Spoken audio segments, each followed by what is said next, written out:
Thank you so much. Just confirming that everyone can hear me. Okay, this is always a good lesson to remember to trim down your bio before asking somebody to read your bio after and having to sit through it painfully. So listen, welcome everyone. Really pleased and honored to be here to present to you our labor forecast through to 2030. I'm just going to minimize the screen over here so I can see more. So as Tracy said, we're going to be walking through a labor market information presentation. So just to give you a bit of background on LMI, or Labor Market Research, Food Processing Skills Canada, over the last number of years has been pioneering the methodology of deeply understanding this sector through labor market information research. This dates back a number of years now, and there have been a number of updates, and we're really pleased to bring to you some fresh data that shows you the state of affairs today in the food and beverage processing sector, along with a number of projections through to the end of the decade.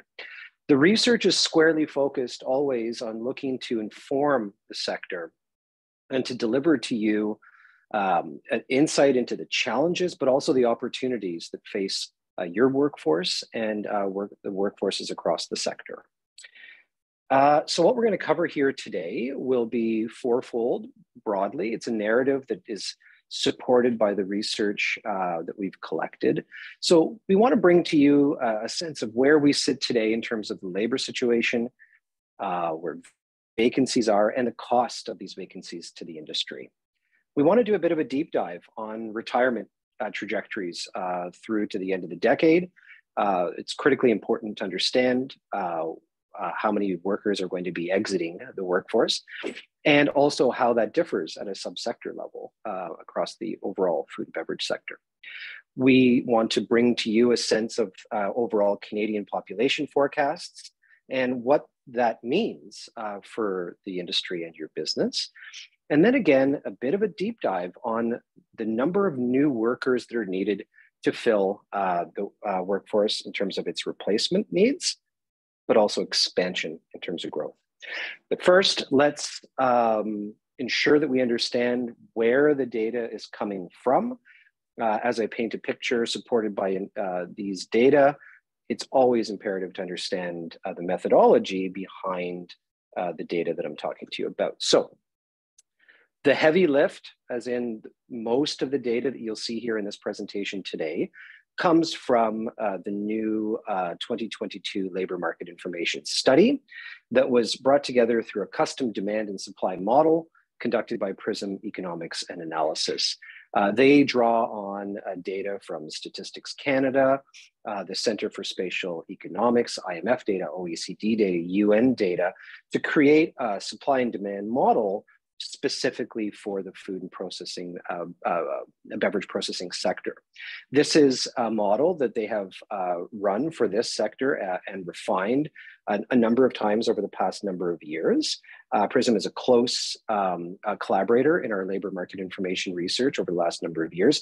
Also of note, they model other sectors in Canada and are really seen as a trusted organization when it comes to detailing the demands of a sector in Canada. Some of the other data that I'll be weaving together in this presentation come from former LMI research, also some consumer perception research, all conducted by Food Processing Skills Canada, all around between 2018, 2021, and so. So let's first start off with a read or a look at or a spotlight on where the sector is today, or as in 2022. So we're looking at a sector that generates $153.6 billion in sales. Where the meat product subsector is generating the most sales of any subsector. It's a sector today that is comprised of 13,000 food and beverage establishments across Canada. We see that the vast majority of establishments in Canada are employed, have less than 100 employees. And that, when I say vast majority, I mean to a magnitude of close to 9 in 10 businesses that make up those 13,000 are under 100 employees in total.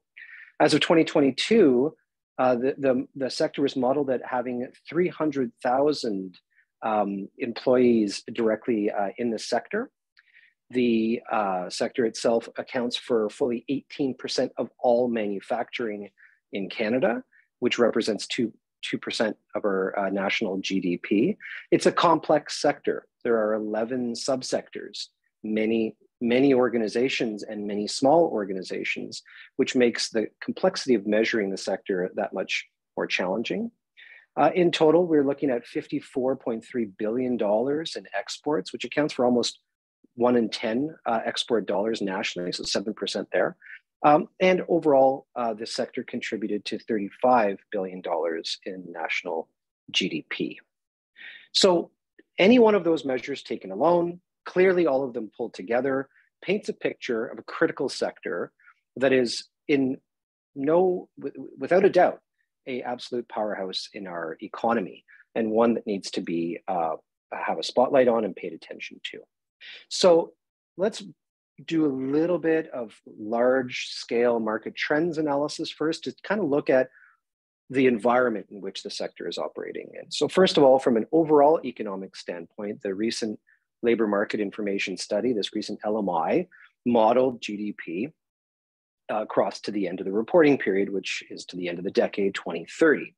And what you're seeing here is after, exceptional circumstances in 2020 with an exceptional rebound in 2021, slowly through 2022, we're looking at a compression of likely 0.7% growth in 2023. This is weighted down essentially by a global reduction in spending. The annual average through to the end of the decade in terms of economic growth is projected to be 2.1% annual growth. That's the average.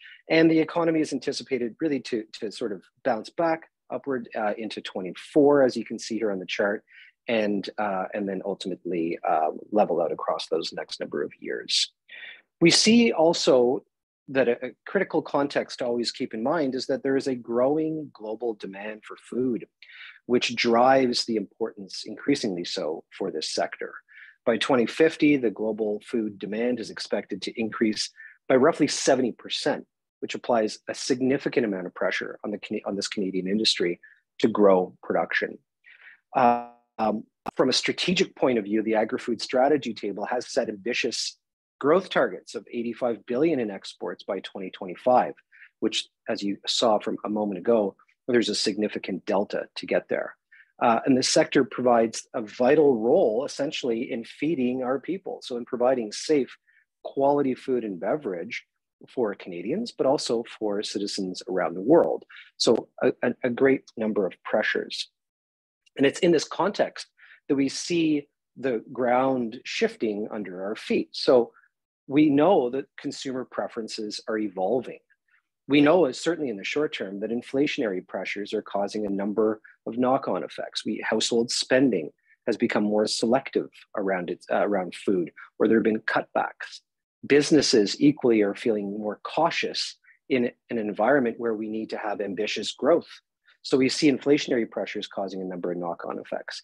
We see there is continued strain across the supply chain, and this overarching sort of constraint is an exceptionally tight labor market in the face of exceptional demands, as you'll see. So let's talk about those the labor situation today and vacancies. So here's a chart that looks at the entire sector from 2010 to 2030 in terms of total employment. So if you look back on the far left, you'll see in 2010, there's roughly 250,000 jobs in the food and beverage processing sector.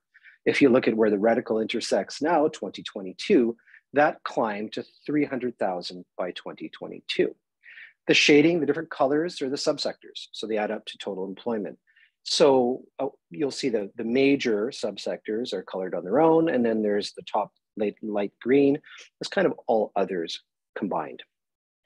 The takeaway here is that indeed there's projected to be a employment constriction across 23, but thereafter, for the rest of the decade, we anticipate and project steady growth in the total number of employment to the end of the decade.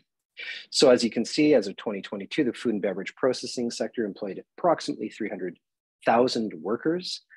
This represents essentially an almost 10% increase by 2030, that is, over 2022 numbers, reaching 325,000 by the end of the decade. The total industry employment is anticipated to soften this year, and then this is following 2 years of exceptional growth, as you saw, and then essentially ease out, but still remain above pre-pandemic levels. At a subsector level, some of those shading you saw on that chart, beverage manufacturing is projected to lead industry growth over the outlook period to 2030, with income of up to 16% projected to the end of the decade in terms of hiring requirements. Bakery and tortilla manufacturing also projected to see notable employment growth to the end of the decade. Of note, two big heavy lifters in the subsector, meat and dairy, are expected to see just modest growth over this reporting period due to consumption pattern differences. So the food and beverage processing sector, workforce challenges are not occurring in a vacuum. It's part of these constraints that we're seeing and these sort of challenges that we're seeing are part of a broader system-wide labor market challenges across Canada, which means then that essentially it's competitive cross-sector. So as we're seeing dwindling workforces, it's not just occurring in this sector, it's occurring cross-sectoral, and therefore then there's competition for people across sector of note. As of the second quarter of 2022, it's estimated that there was 1 million vacant jobs in Canada, which was the highest quarterly number on record. And much of this challenge that we see now, that we're feeling now, and that is projected to continue to occur through to the rest of the decade, is a result of an aging workforce. So let's look then at the total hiring requirement that's been modeled in this labor market information study. So what you're looking at on this screen, essentially, are the two color-coded bar charts where your eyes are drawn straight away. The light blue essentially are replacement hires needed. Replacement meaning people who are exiting the workforce, so retirements or deaths. So you'll see in 2021, there was about 7,000 replacement hires required. 2022, a similar number. And I'll get to the projection in a moment. The dark blue was essentially growth hires to meet growth demand. So we saw those big, huge growth numbers in 2021. Correspondingly, there was a number of net new jobs that were required to achieve that. The big number on top is those two numbers collapsed. Okay, so that equaled to 21,000 employees who were required in 2021, 12,000 in 2022. Now, if you look forward, so the two right-hand side clusters, these are the projections. So these are the average annual number of hires required for each category across 23 to 26, and then it sort of changing towards the latter part of the decade.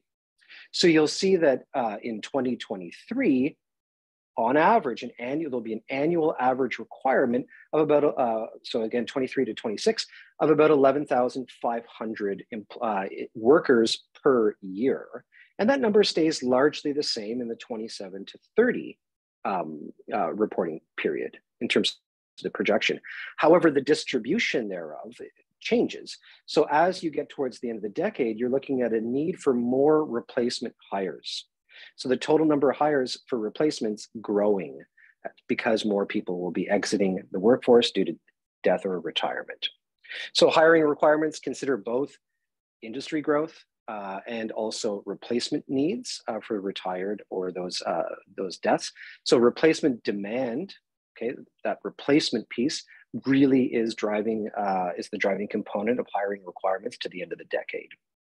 If we add up all those numbers that we just looked at, we see that in terms of replacement, there's a total need of 66,800 workers to be replaced in the food and beverage processing sector between 2023 and 2030, mostly as a result of an aging workforce.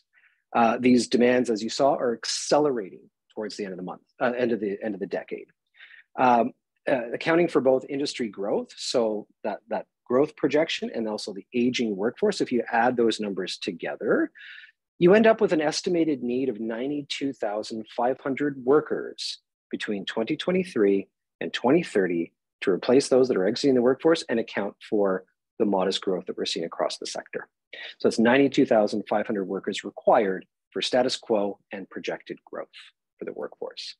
That's also added to the estimated vacancies that exist today at roughly 50,000 job vacancies. So if we sort of think about it in terms of a number of vacancies, unless something demonstrably different occurs in terms of ensuring those replacements, those vacancies are filled, if we're carrying vacancies and we look at the total number of workers needed to maintain status quo and achieve growth, we're looking at a figure that's in the magnitude of roughly 140,000 or so workers between 2023 and 2030 to meet this model, which is an exceptional number to contemplate.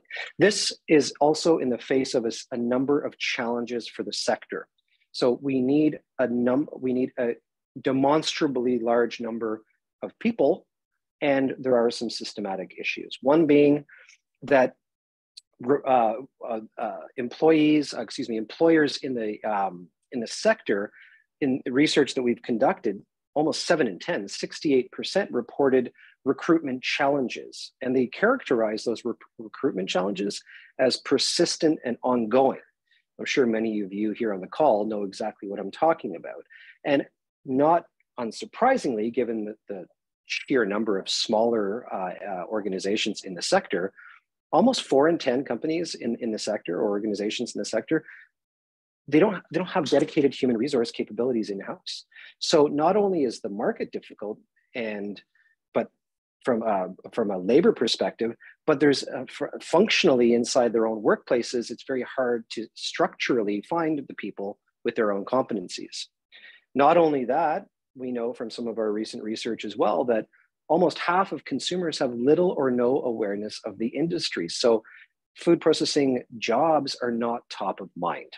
There's a work to be done to educate and then create interest. We just saw the impact of the gray wave, this heavy component of our workforce that is essentially aging out of the economy. We see in some of our research as well that there aren't particularly funny characterizations of the sector for those who first start thinking about it, on first blush, if you wish. Many would refer to the sector when they think about it as slow and maybe there's no chance to progress and so on. So there are a number of perception issues of those who should be the future of our workforce as well. And we talk about these vacancies and and sort of pressure that's applying to businesses across the sector. In a recent model, we looked at essentially the number of vacancies, average sort of wages, and tried to calculate what that loss in revenue looks like in Canada across the sector today. And it's averaged out at almost $8 million a day in lost revenue due to vacancies, which applies all of that additional pressure to the sector. So it's in this vein that we want to take a closer look at a considerable issue that is something that has been quantified and projected for some time. We have new numbers that quantify it even further to the end of the decade. And it's something that organizations need to have a strategy to meet those demands, and that's retirement and replacements. So as I mentioned, we see retirement replacements accelerating into the end of the decade, where between 2027 and 2030, an average of almost 9,000 workers need to be replaced every year, just replaced to maintain a status quo. But that number is not the same by all the subsectors. So for example, if we look at the replacement needs and then your growth needs and total hiring, that's the macro top line here. So in terms of overall replacement requirements, it's 66,870 workers, as I mentioned, of that 92,000 total hiring. But by subsector, it's a different story. So when we're looking at some of our projected highest growth subsectors, bakery and beverage, we see that because they're expanding, they're adding more jobs. We're looking at about 40% over that macro, 28% for the sector needed for expansion and only 60% for replacement. So same for beverage.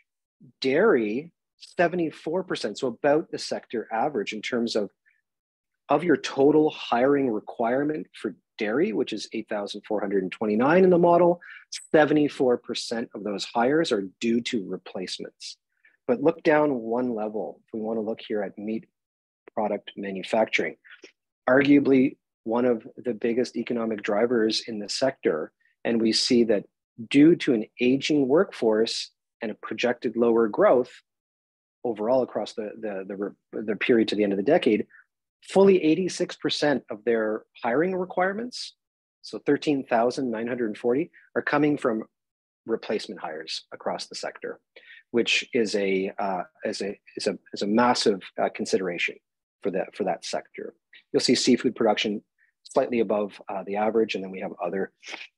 I want to just call out here quickly in terms of other, the analysis, as I mentioned earlier in the colored bar charts, really focuses on some of the largest subsectors and then collapses the other category into the subsector, which is called other food processing, but also the other subsectors are added together in that analysis as well. Okay, so let's pull back a little bit and take a look at some of the sort of the macros, if you wish, that we're all sort of part of. Let's start with the world.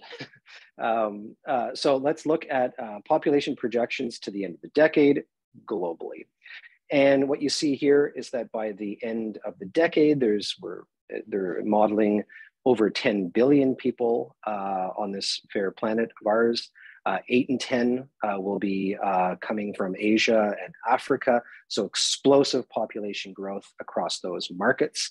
If we zero in on where our forecast and reporting period, you can see right now we're at roughly 8 billion total population on a extreme growth trajectory across to 2030.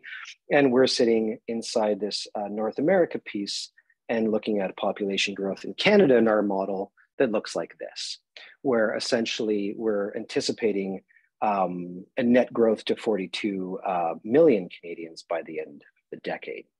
So Canada's aging demographics, falling birth rates are leading to a decline in what's called natural population growth, so which is essentially births minus deaths.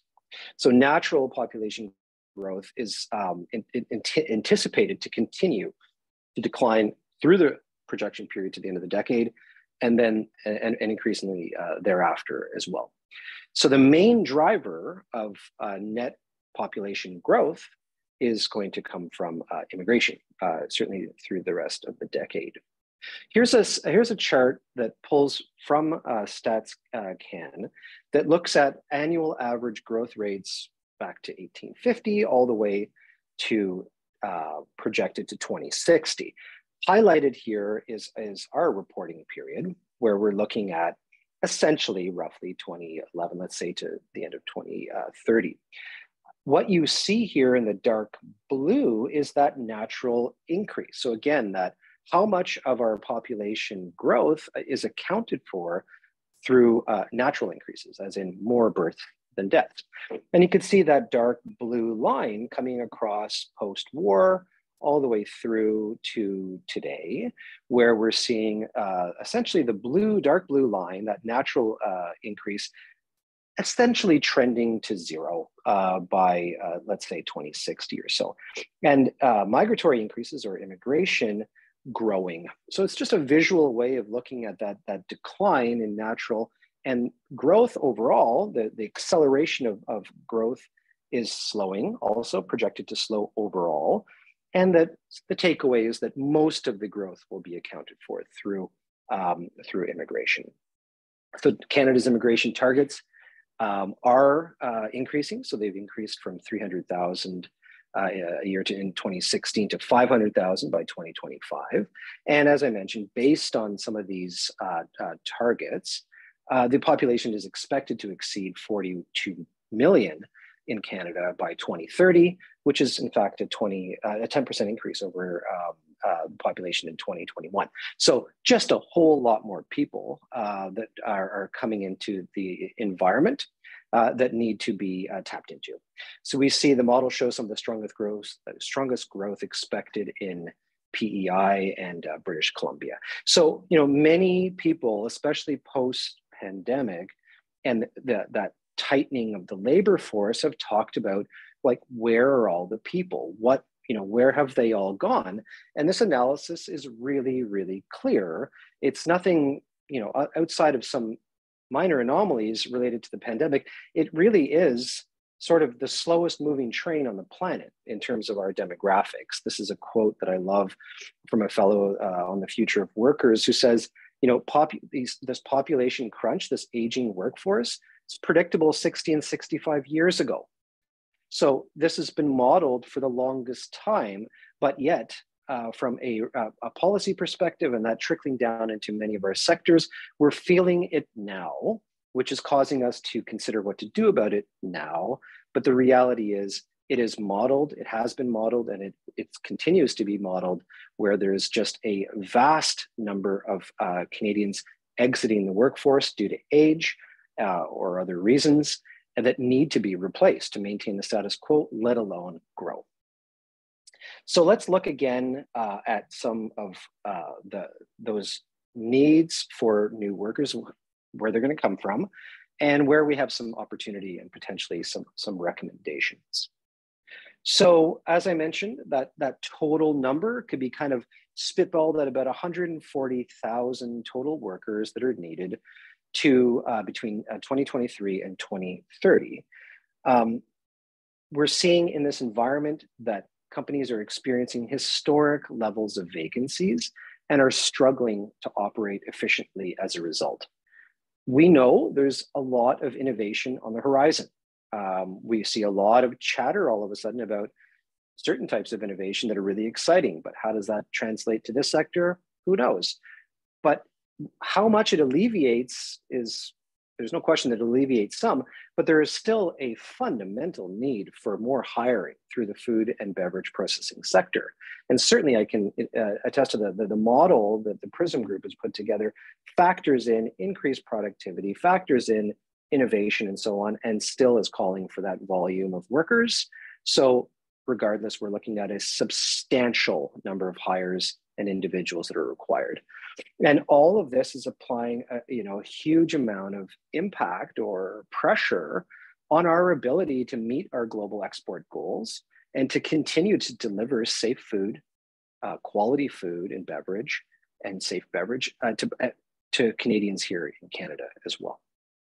So the answer in many ways is a strategy and execution related to simply more immigration to meet these demands. Every model calls for it. We see that in some of our research that newcomers often have the experience that are needed to fill vacancies in the food and beverage sector. We also see that they are motivated and willing to move to Canada, to settle here and to raise their families here as a result. We know that Canada is already planning to welcome more immigrants. We will welcome more than 1.2 million newcomers between 2021 and 2023, in addition to the 400,000 permanent residents every year. So it's well on its way. The question then becomes, how does the sector, food and beverage processing sector, tap into that opportunity and deliver strategies for your businesses? If we look at some of the stats related to immigrants and newcomers and the food and beverage processing sector, some of our research has shown that immigrants represent more than 1/3 of this sector's workforce, which is actually higher than the overall workforce in Canada. At a subsector level, we see subsectors like meat processing and bakeries and tortilla, where we're looking at in excess of 40% or so who are newcomers. The industry's workforce is also increasingly diverse. So in a recent piece of research, 28% of workers identified as visible minority in food and beverage sector, which is higher than the total manufacturing sector. So a lot of good work has already been done. We're seeing a lot of representation in the sector from this critical group that needs to feed the growth for the sector in the years to come. And really, there's a real opportunity and a real spark that could result from harnessing this type of strategy. And like I said, it's already kind of underway, and we have some winning conditions that we could all be proud of.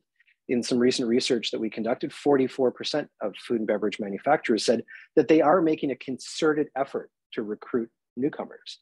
So the effort is being made. But we also saw earlier in some of the recent LMI stats that a lot of workplaces don't have formal HR departments and have the time, perhaps, or the size to create those sorts of strategies to convert and maintain workers. But we know that there's opportunity, because in some of our research from about a year or two ago, that we learned that compared to the average Canadian resident, newcomers face higher rates of underemployment or unemployment, are more highly motivated to look for employment opportunities, and show a higher likelihood of interest in jobs in the food and beverage processing sector. So there has a higher potential of being available, motivated to look, and also potentially have a higher level of interest, which creates some potential for the winning conditions that are needed for the sector. All of this is occurring, as I said, in an exceptionally tight labor market, where sector on sector is competing for the same resources. So it's particularly important to leverage the good work that's already been done by this sector, and grow from that. Learn and refine and become more successful at engaging new Canadians, underrepresented groups, including Indigenous Canadians, in order to meet these demand requirements. So I'm just going to leave off on a few potential recommendations, something to take away to consider, and bring back into your businesses to engage with organizations like Food Processing Skills Canada and other adjacent organizations on these sorts of observations. So there's essentially a few. One being, simplify and streamline the temporary foreign worker program. Another would be to remove the cap on temporary foreign worker program in rural areas. We know the food and beverage processing sector facilities, many are in rural areas or ex-urban areas that are not in an urban core. And as a result, we need to ensure, and in those markets, we also know from detailed analysis of some of our labor market information studies, that the labor pool is exceptionally tight. And in some areas, at some times during the year, literally zero people available to work of those that are in that area. So there needs to be a consideration of the nuance of that from a sector level in order to alleviate some of that pressure geographically of where our businesses are located. We also believe that in detailed pre-arrival training programs, capacity identification, streamlining into the sector is essential. We believe that a less siloed, less red tape, collaborative approach between some of the central agencies that drive people that potentially into our sector, like Service Canada and IRCC, should be established and strengthened and nurtured. We believe that there has to be some red tape that's cut through for refugees as well, and expand the agri-food immigration pilot. So you'll see the theme here is where there's an aperture already, study it indeed, but open it up, provide more flexibility for that aperture to drive workers into the food and beverage processing sector, because it's truly needed. Another point is around enhanced workplace training. It's something Food Processing Skills Canada has looked at a lot. And it's this whole notion around the changing nature of a workplace that is essentially just more diverse in the makeup of those working there, whether it be intergenerationally or from where you happen to be from in the world. And really thoughtful and purposeful workplace training programs that look at multi-language training, that look at emotional intelligence training, has proven through some of Food Processing Skills Canada's programming, at the very least, to be really successful for these businesses in not only recruiting newcomers and just generally more new employees, but retaining them as well. And of course, shameless plug, but it's just true, data, we need the data to make decisions, to drive the discussion, to understand where we are in the world and where we're going. A continued investment in this type of detailed labor market research is essential food processing and beverage processing in Canada, that this sector probably has the most robust labor market information as a result of a really dedicated focus on this LMI research over the last number of years. And as a result, it makes discussions with regulatory individuals, decision makers, businesses, everyone else, just that much more level set, because there's a point of reference in the data to build strategy and programming from.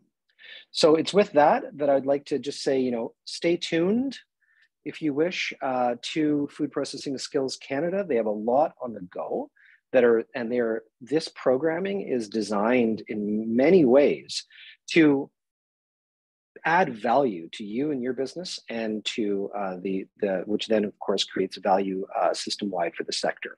One initiative that I want to mention, if you haven't heard about it, look it up.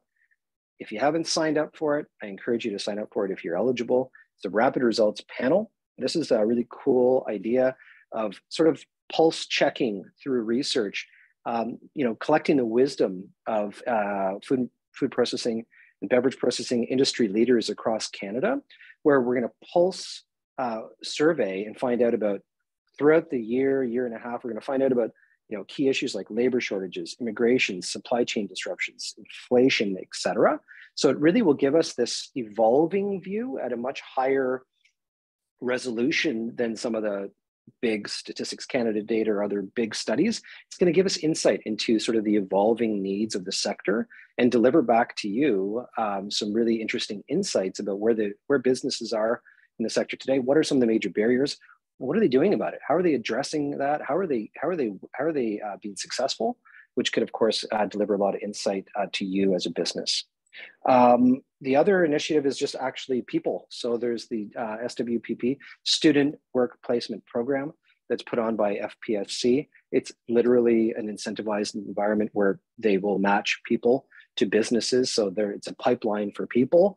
I highly encourage you to go to their website just to take a look at that, you know, that program, rapid results, but all their other stuff as well, right? So this is an organization that ultimately has a huge value add to the sector, everything from research to competency setting and professionalizing the workforce through certification, accreditation, and training. Lots of opportunity there to tap into to help your business, especially all those businesses that we know in the sector that are smaller or laser focused on the task at hand, and perhaps need some support from these types of organizations like FPSC. So with that, I'm just going to say thank you so much. It was a huge honor to be able to report to you on this fresh data, this fresh outlook on where the sector is today. I know that it paints a picture that presents a challenge in terms of the overall volume.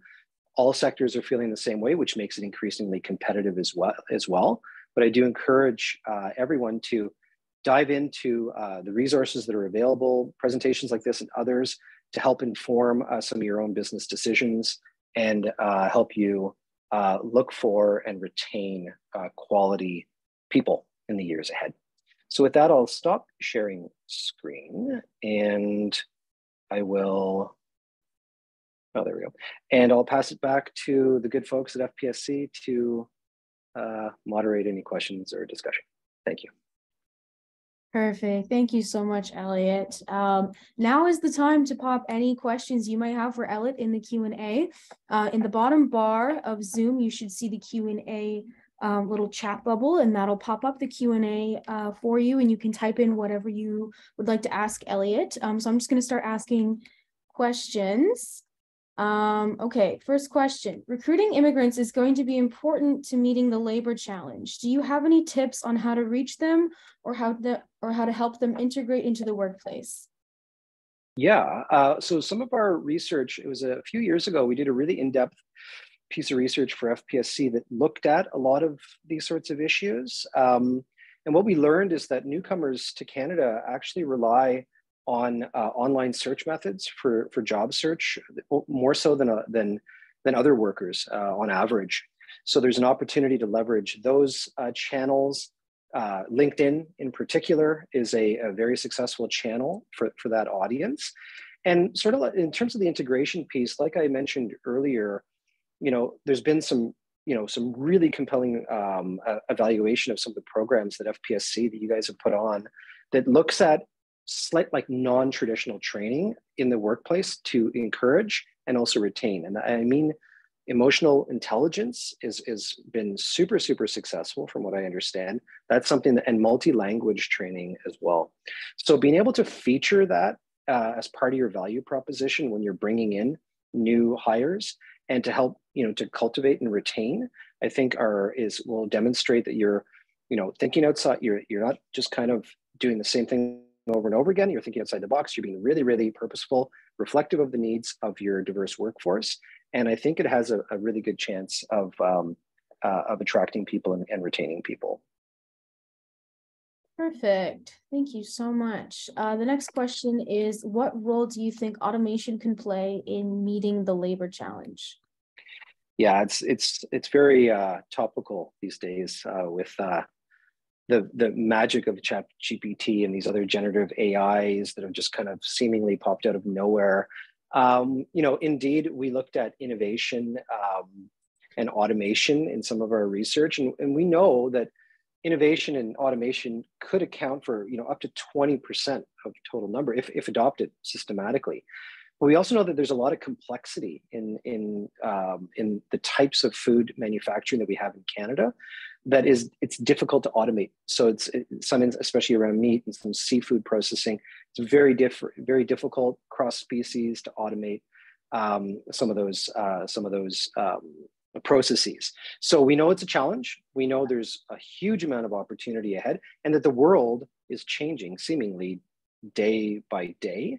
So I encourage everyone to look to their best community of best practice for in Canada, but also globally, on how things are done, how innovations are improving others' workplaces, and ultimately how they can adopt some of those strategies, not to replace jobs, right, but to enhance jobs and to take some of that pressure off that really big pressure that's coming from replacements requirement due to retirement and aging workforce.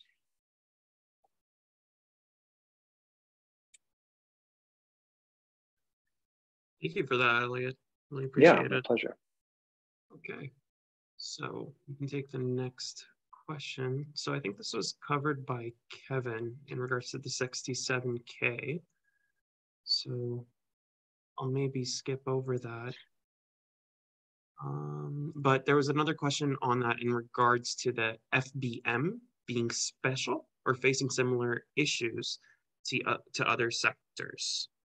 So I'll rephrase it here. Basically, the question from Lauren is, I'm curious if the replacement worker for 67K is consistent with other industries or with the Canadian averages. Is the FBM special or facing similar issues to the other sectors?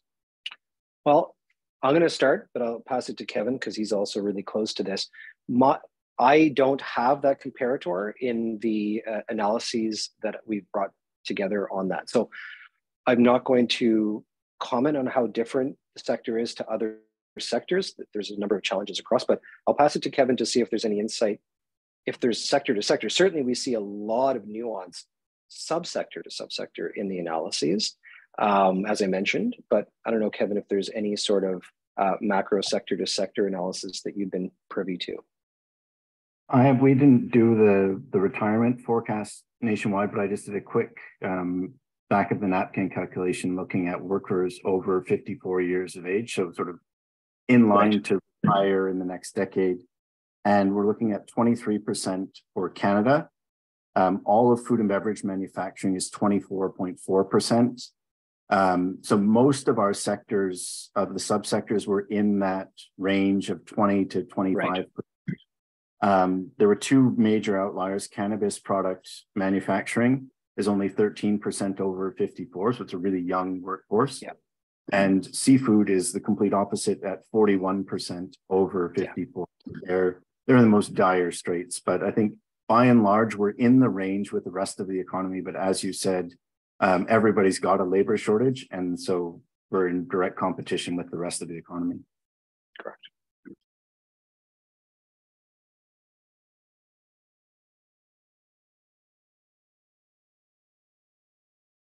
Okay. And then we can kind of move on to the next question here. Thank you for that, Elliot. So the next question is anonymous. You mentioned that the other sectors are coming for our workforce. What tips do you have to boost retention so that we can keep the staff that we have? Yeah, it's the same.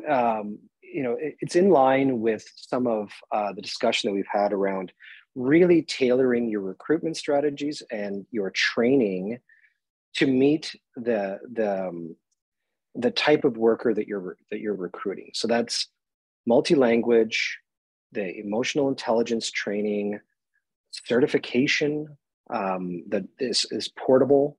All of those things go a really long way in attracting the individuals to the job and retaining them, at least in the sector. So maybe if you don't retain them, the sector will retain them.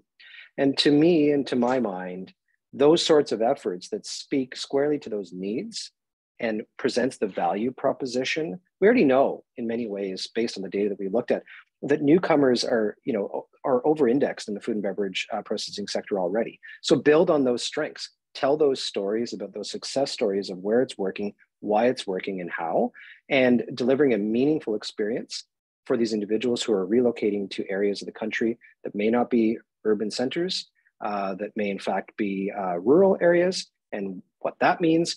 Paint a really honest picture about life within their four walls as a way of making that connection. Because the more you connect, the more you're going to trust. The more they're going to trust, the more they're going to be willing to work for you.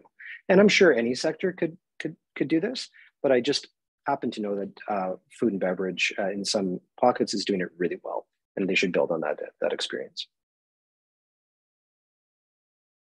Okay, thank you for that. And the next question here is also anonymous. So I work in a rural area. Do you have any tips on how I can attract workers to my area specifically? Yeah, it builds on that same point, Marwan. It's, thinking through a competitive lens. So, think amongst yourselves, what are some of the most compelling features of living and being where my plant is versus downtown Toronto or Vancouver? Start itemizing what some of those things are. It's more affordable. There's different elements of quality of life. And being able to take that together and bring to life your community in that part of that recruitment pitch, or part of that draw to keep people there, I think is going to go a long way than just saying, either staying silent on it and letting it transpire, or not making that emotional connection around the value of being part of that community, and where it's easier on the pocketbook, potentially has very different features for schools, and all, really bring to life the difference, and thus potentially the value of living in a rural and working in a rural area over a Canadian urban area. I completely agree. It's all about packaging the perspective and understanding how the synchronicities work. That's awesome. Thank you. And I'll address some of the other questions that aren't anonymous right now, just because we have some people eager and know we're coming up on time. So this is a question from Lauren. So I would love to hear more about the kinds of jobs that are most in need, particularly interested in hearing about the types of corporate or leadership roles for our business students. Jobs most in need. Maybe a bit broad, but might be a bit broad. I think that I think by and large, it would tilt to a workforce need over, in terms of just sheer numbers, than over, your professional, if you want to call it head office or professional needs in the workplace. But in terms of actual individual occupations, I'm not sure that I could comment on that. I'll just jump in quickly. Yeah, please, Kevin, please. Jeez. Yeah. What we saw in our survey was that that we conducted as part of previous research was, as you mentioned, mainly the frontline workers were the highest need, but largely just because it was quantity. But for business students, there's opportunities opening up all through the sector. As you mentioned in our perceptions research, a lot of people don't consider work in the sector. Correct. And we know that like the people that are retiring out, it's happening all through, and workers are being poached by other sectors. So Whether you want to get into marketing or product development or anything, there's opportunities popping up everywhere. And as the previous question alluded to, certainly in rural areas, there's a lot of opportunities to go there. And FPSC has developed a tool called the Learning and Recognition Framework that helps people figure out what skills they need to slot in at various stages in food and beverage manufacturing. Yet another incredible tool from FPSC. Love it. It's a very good answer there, Kevin. Okay. Okay, so moving on to the next question. This is from Madeline. So we have an interesting tool to create pre-arrival information. Who should we talk to? Ooh, I'm gonna hand that back to Kevin again. I'm not not an operations guy. No, yeah, Madeline, you can reach out to me. My email is just kelder@fpsc-ctac.com. I think I can put it in the chat. I don't know if everyone can see it. Maybe I'll put it as a question or something. But yeah, just reach out to me and we'll get you in touch with the right person. Sounds good. Cool. So moving on to the next question. This is from Kevin Price. Are new certification programs being developed in the market to encourage long-term employment and develop career pathways? I'm passing that back again to the FPSC folks. I can speak to that actually. You want to take that, Marwan? Yeah, sure. So Kevin, that's actually a really good question. So we actually have a slew of different certification programs. And it's one of the things that we have as kind of a foundation, which is looking at the national occupational standards across the food and beverage industry, and then building out certifications based on those.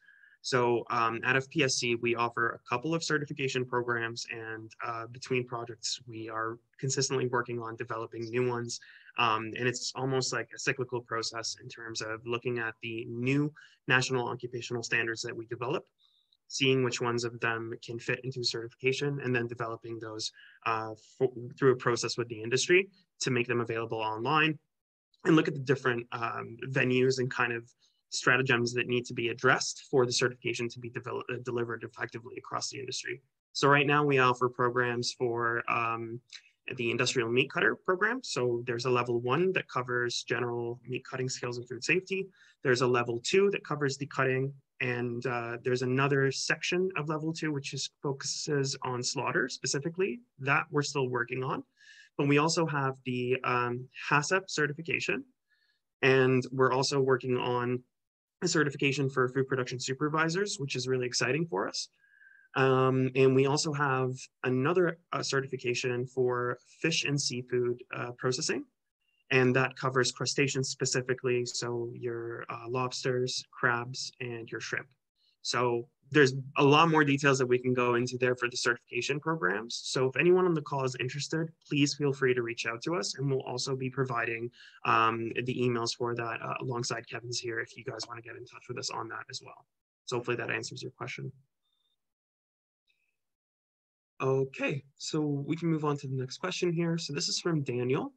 Will we be receiving the recording? Yes, you will. We will be reaching out in a week's time with a follow-up on this. You'll also be receiving a quick survey just asking you how the webinar was if you want to see more topics. So as part of that, you'll also be receiving a recording of the session that you can review and the list of questions that were answered. If you want to trickle in any questions here, feel free to do so. We're going to be taking the last couple. So I've got a question here that's anonymous. We see that many of the fast food businesses are owned by newcomers. Assuming this is similar in other areas, would this skew the data in terms of working as opposed to entrepreneur? Not sure how it would skew the data. No, is the short answer. Mm-hmm. Okay. And I think that's pretty much it for questions. Oh, actually, no, we have one from Katarina. So what's being done to advertise the food industry? As you mentioned, most don't think of this when they think of a career in terms of the food beverage industry. Yeah, well, certainly there are a number of initiatives that are ongoing at provincial levels and national levels to to work on, job fairs, to engage with educational institutions, and so on. There's been different larger scale campaigns like Taste Your Future in Ontario is one you can point to that is meant to connect with multi-audiences across multi-channels, bringing to life the reality that not all jobs in the sector are, there's a whole range of different types of jobs in the sector, really working on combating some of those initial perceptions and trying to raise overall awareness. I don't know, Kevin or anyone else on the call, if you have any other examples you can point to explicitly, other than, of course, some of the largest employers in the sector, doing a good job of working on their own reputation. But Kevin, anyone else have any examples? Yeah, I'll jump in. There's a lot of work that's going on in career promotion, as you mentioned, Taste Your Future and Careers Now. There's a podcast as well that I think is done. I'm trying to remember the name of the organization that does it, but they go out and they talk with students that are interested in working in the sector about what is going on in the sector. And we're doing our best at FPSC to increase our outreach. We have a program right now that has a virtual reality processing facility that we're introducing students to through VR. So not, especially since the pandemic, there's been a lot fewer field trips. No one's going into processing facilities to see what they're like. And we're using VR as a way to get in. And we've developed some career pathway reports on different occupations in the sector to really highlight that you can start in a role like an industrial meat cutter, and you can end up the VP of international recruitment traveling around the world. So those are pathways that, I know the person that's taken that exact pathway. So they're definitely ones that you can still follow.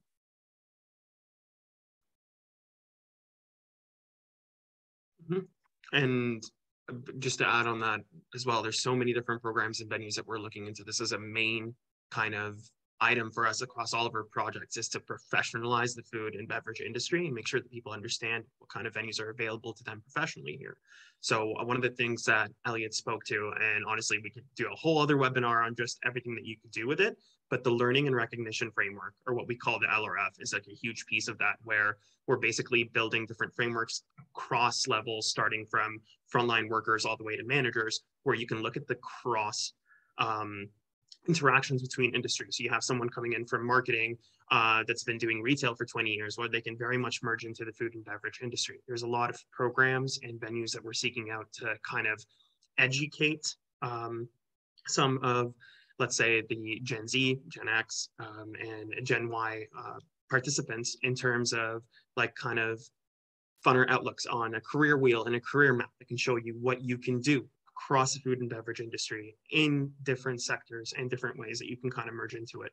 But yeah, it's definitely something that we as a whole at FPSC are looking into as a measure, and obviously provincial and many other federal programs as well, looking into that to make sure that we're advertising those positions across platforms. So anybody else wants to add anything here? I think we have one more question that came in.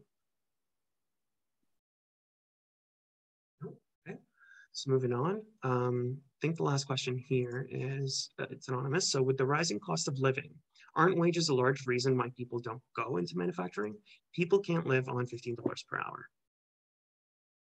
Yeah, that's a great point. Wages obviously are a constraint, which leads to the argument of non-urban living, lower cost of living in different locations. So it can be part of that sort of package. We also know, though, from some of our perception research, that once the wage is obviously a consideration, but there are a number of other considerations in the total package that is offered by an employer, whether it be a food and beverage job or otherwise.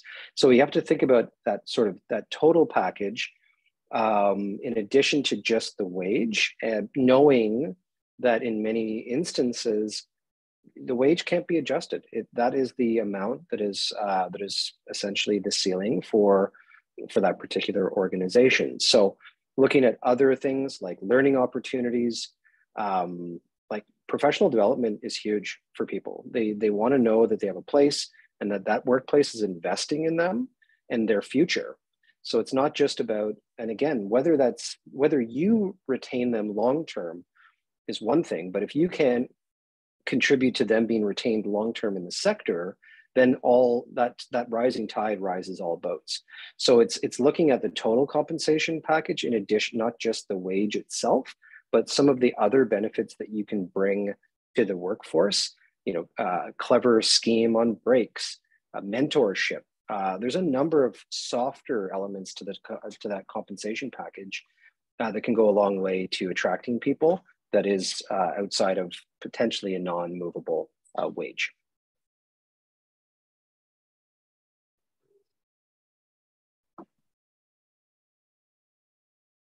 All right. So I think, oh, well, maybe they're all kind of looking in with me here. Elliot, please forgive me if I've asked this already. Let me know if you have, but the demand for labor on a global basis, who are we competing with? Every sector. There we go. Okay, cool. And I think that's pretty much it. That's our wrap up. Okay. So do we have any housekeeping we want to close off with, guys? We're good to go?